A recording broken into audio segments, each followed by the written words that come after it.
سبا عزتمندو 15 تاریخ دی حکومت وقت چې کم دی اعلان کړی دی او هغه اعلان چې دی نو ټول وطن کې د ختم نبوت د حضور مبارک د عزت او د ناموس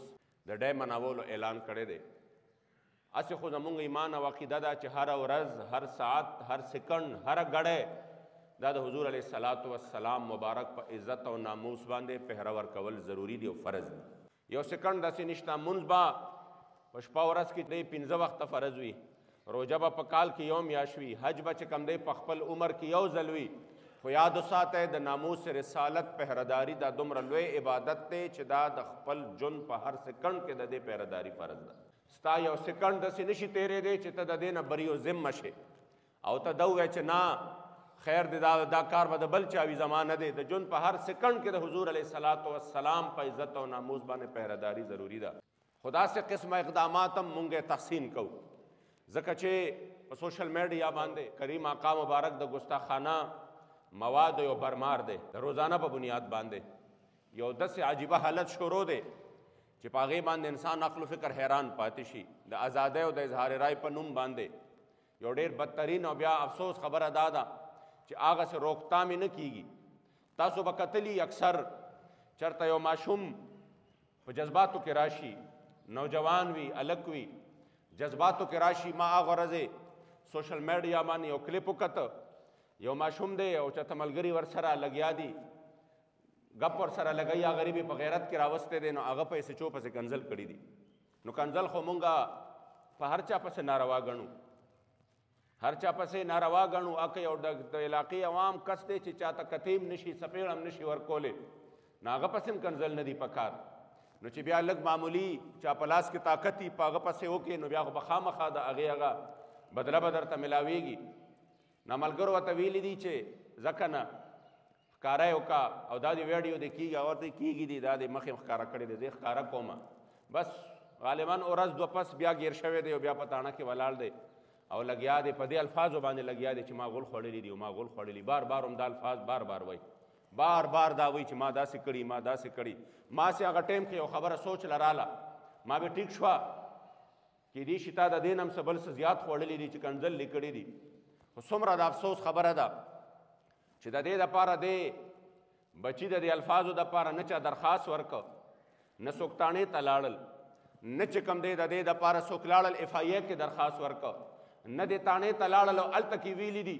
چې یاره د دې خلاف زه درخواست ورکوم او داسې داسې وکئ. خو چې کله ګستاخي وشي نو د ګستاخۍ دپاره به زه اول درخواستونه به ورکئ. د هغه صرف کلیپ وایرل شو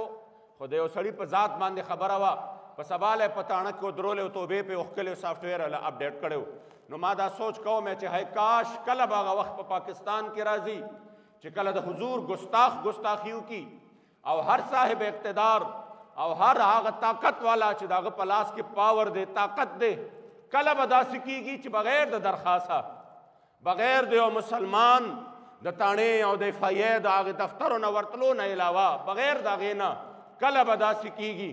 چې دا صاحبان د اقتدار به راپاسي او په خپله باندې به دغه انسان په خپله باندې رانیسي او د هغه سافټویر به اپډیټ کوي. مې دا ورځ به مونږ کله وینو په دې وطن کې؟ د هغې دپاره خو مونږ کینو د دې سره احتجاجونه وکړو، جلسې وکړو، درنې وکړو، نو د هغې نه پس د دوی قلم وچلیږي، د هغه خلاف اف آی آر درج کړي. څو پیرې ما درخواستونه ورکړي دي د بعضې ګستاخو خلاف په دې پېښور کې او په هغې باندې مونږ دومره په عذاب کړي یو چې هغه ته هېڅ هم نه دي ویلې چې د چا خلاف هم درخواست ورکړی دی. خو په هره درېیمه ورځ باندې به یې راشه او ځان سره یو ایس بي راوړه او ځان سره د هغې سایټ چې کوم دی مکمل طور باندې معلومات راوړه چې لا بړو هر څه معلومات به مو ورسره وکړو دا خپله ما سره شوي دي او بیا به رالو بیا به څو ورځې پس بیا وې ته بیا راشه. مونږ به وې ښه خبره ده دوی جوړې په دې کې سیریس دي چې بیا به لاړو دا په کوم ځای کې و دا څنګه و، یعنی هغه به نه په عذابه و خو چې چا به درخواست ورکړی هغه به یې په عذابه و. نو ما مونږ خو صرف تاسو ته ویلي چې دا څیز دی، نور دا تحقیق خو ستاسو کار دی، تحقیق خو بیا زمونږ کار نه دی. دلته کې څه چلي ډاري کې راټینګ کي او یو څو ډبه یې مو ووایي ویډیو هم ترې وکړي او د هغې بېچاره هغه ویډیو بیا مکمل ټوله دنیا مو ګوري په شرمونو باندې مو شرموي. وایم کاش چې دا کار به د حضور د ګستاخ سره کله کوئ، دا کار به د قادیانیت سره کله کوئ چې سرعام د حضور علیه السلام مبارک په ختم نبوت باندې حمله ور دي هغې سره به کله کوی د هغې دپاره خو د تحریک ملګري هغه غریبانان لګیا وي په دې روژه کې روژه په خوله باندې په روډونو باندې ناستي او تا ته خپل قانون یادوي قانون درته یادوي چې شابه دا ستا قانون دی صرف عمل پې وکړه آئین هم موجود دی قانون هم موجود دی عزتمندو دا خبرې ښې دي دا مونږ اپریشیټ کوو ډېره ښه خبره ده خو په کار دا ده چې په دې وطن کې د حضور علیه السلام د عزت او ناموس دپاره حکومتونه په خپله باندې اقدامات اوچت کړي او چې د دوی کوم اسباب دي د دوی کوم وسایل دي د دوی کوم ذرایع دي هغه پر کار راولي په ذات د خدای قسم د دغه څیزونو نه تاسو ډېر نه خبر خو چې کوم ملګري په دې کې ان دي او شپه ورځې هغې الله د دې دپاره منتخب کړي دي دا انتخاب دی دا نه په ډېرو سجدو ده دا نه په ډېرو عبادتونو باندې ده دا نه په ډېرو روجو باندې ده دا نه په غټه غټه ګیره باندې ده دا د خپل محبوب د طرف نه یو نگاه ده چې په چا باندې وشي او هغه د خپل عزت دپاره منتخب کي ډېر داسې خلک شته چې هغوی لګیا دي شپې ورځې خوب وله نه ورځي روټۍ وله خوند نه ورکوي چې هغوی د حضور علیه السلام هغه بېادبۍ او ګستاخۍ ګوري چې په هغې کې ډېرې داسې دي چې هغه کلیپونه ستاسو مخې له راغلل هغه کلیپونه نو انسان حیران پاتې شي چې په کوم انداز باندې شروع دي هغې لګیا دي او په دې کې هغوی خپل سایې کوي تګ و دو کوي محنت کوي کوشش کوي خو بیا هم هغې ته هغه سلسله نه ملاویږي هغه سه رسپانس هغې ته نه ملاویږي نو زه وایم د دې ورځې د نمانځلو د ټولو نه بهترینه طریقه دا ده چې حکومت وقت په دې کې مکمل طور باندې سیریس شي او دا کم طاقت د سایبر وینګ چې دی چې دا تاسو پسې څوک خبره وکړي یا په پاکستان پسې وکړي یا په جرنیل پسې وکړي یا چې کوم دی په صدر پسې وکړي یا په وزیر اعظم پسې وکړي او هغه خبر هم نی او هغه اوچت کړي او هغه باندې د غدارۍ مقدمات وکړي نو په کار دا ده چې چېرته داسې سایټ راځي چېرته داسې ګستاخانه مواد راځي چې په هغې باندې حکومت وقت په هغه وخت باندې بهترین ایکشن اخلي په دې باندې په ذات د خدای قسم چې کیدی شي دا یو وړه غوندې دا یو ورکوټې غوندې د عمل چې دی د ده د عمل دا رب لا یزال د ده دپاره د مغفرت سبب و ذریعه جوړ کړي حضرت شاه احمد نوراني صاحب به فرمایل وی به بوټو صاحب که الله بخي نو صرف په یوه خبره به بخي او هغه یوه خبره دا ده چې هغه د حضور علیه السلام په ختم نبوت باندې خپل چې کوم دی سا یو کوشش کړی دی او چې کوم دسخط هغه په کوم آیین باندې کړی دی که د هغه د مغفرت سبب جوړیږي هغه به دغه جوړیږي او عزتمندو چې دا عمل د انسان د مغفرت سبب جوړ نشي نو زموږ منځونو کې بیا دومره طاقت نشته په هغې کې د دنیا د کارونو حساب کتاب وي په هغې کې اخلاص چرته وي زمونږ په صدقاتو کې خو ټوله دکاوه وي زمونږ په عمل کې خو ټوله ریاکاري وي چې دغه عمل هم جوړ نشي نو بیا یاد ساتئ نه جوړیږي بل عمل انشاءالله زمونږ ایمان او عقیده ده که په دې انداز باندې حکومتونه او هغه چارواکي چې هغې سره طاقت دی که هغې خپل طاقت د حضور د دین دپاره او د عزت او ناموس دپاره استعمال کړي د دې د خاطره به الله د دوی په عزت کې په کروڑها درجه اضافه وکړي ځکه عزتمندو چې چا د حضور د دین دپاره د حضور د عزت او د ناموس دپاره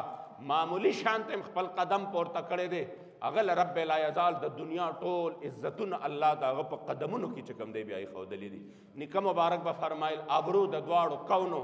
له خاک قدم ستا ده ابرو د دواړو کونو له خاک قدم ستا ده او درشل د عزت پورته په عرش اعظم ستا ده او ارزو د جنتونو می نشته در لوګیشم ارمان او تمنا مې والله د حرم ستا ده او لاهوت او ملکوت کې هم ستا د عشق شور دی سودا د شوق او عشق په لوح و قلم ستا ده او محمد امین محبوبه هم ستا په در لوګیشه سینه کې روخانه د شم قسم ستا ده الله کریم دې زمونږه د دغه حبیب علیه السلام په دین باندې په عزت او ناموس باندې پهرداری د جون په هر ساعت کې نصیب وګرځي صرف په 15 مارچ باندې مناول نه دي ان شاء الله تعالی په 15 مارچ باندې به خصوصیت سره دوی له موږ دا پیغام ورکوو چې تاسو د دې د روکتام دپاره مختلف قسم خپل طاقت استعمال کړئ او موږ به د جون په هر ساعت کې ان شاء الله تعالی دا عزم کوو چې زموږ عزتونه د حضور د خاطره دي چا به راته په لاره کې د روټۍ او ست هم نه وې کړی او د اوبو ست به هم راته نه وې کړی هغه سلام قدر به هم راته نه وې کړی خو نن چې دومره عزت راکوي دا د حضور د خاطره راکوي د حضور علیه السلام مبارک نو بیا عزتمندو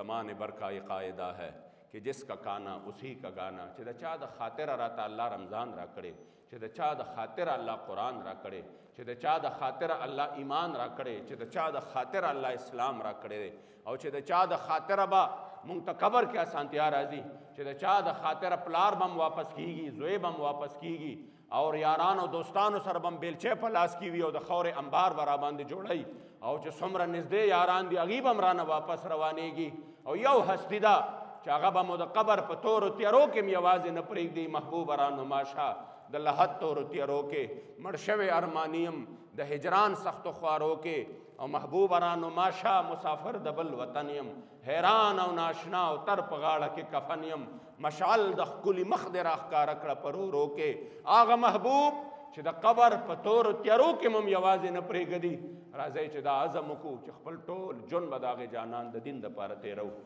د هغه د عزت او د ناموس د حفاظت دپاره تېرو، صرف په یو خاص ورځ باندې نه بلکې د ژوند په هر ساعت کې به د دغې محبوب د دین دپاره د عزت او د ناموس د حفاظت دپاره او د ختم نبوت د حفاظت دپاره میدان کې ودرېږو. زما یقین دی چې الله به زمونږ د دې ژوند خوند را پیدا کړي، زمونږ دا ژوند به مزه شروع کړي، د ایمان په حلاوت او خوږوالي باندې به مونږ پوه شو. خو که داسې وي چې ایس ایچ او صاحب په ځان باندې غیرت کوي، او صدر صاحب په ځان باندې غیرت کوي، وزیر اعظم په ځان باندې کوي، چیف آف آرمی سٹاف په ځان باندې کوي، چیف جسټس په ځان باندې کوي، زه او ته په ځان باندې غیرت کوو، خو چې د حضور د دین خبره راشي د هغې دپاره د درخواستونو محتاج یو. هلته کې نه درخواست شته او نه بل څه شته او سافټویر اپډیټ کوو ډایرکټ، او دلته کې د درخواستونو محتاج شو. دلته کې چې کوم دی د مغرب نه یریږو چې نه هغې به راته دا وایي هغې به راته دا وایي، بیخ د هغې وځه چې چا په عراق کې لس لکه ماشومان بچي شهیدان کړه، چې چا د غزه په ماشومانو ګلونو بچو باندې بمونه وورول، او د هغې ټوکړې ټوکړې د هغې خلکو نه به مونږ یریږو چې دوی به مونږ ته ووایي چې یاره تاسو کې تشدد دی او یا تاسو چې کوم دی سه او انتها پسند یې. نه نه نه، چې چا د حضور علیه الصلاة والسلام امت ځای په ځای باندې هغې باندې بمونه وغورځول او واړه واړه بچي ټوکړې ټوکړې کړل، مونږ ته څه ضرورت دی چې هغې ته ځان ښه کوو. عزتمندو یاد وساتئ که مونږ د الله او د هغه محبوب ته ځان ښه کړو زمونږ ژوند به بدل شي، الله به په مونږ باندې رحم وکړي. رب لا یزال دی زمونږ او ستاسو د دغې حبیب علیه السلام په حقیقي معنو کې د دین خدمت نصیب وګرځي.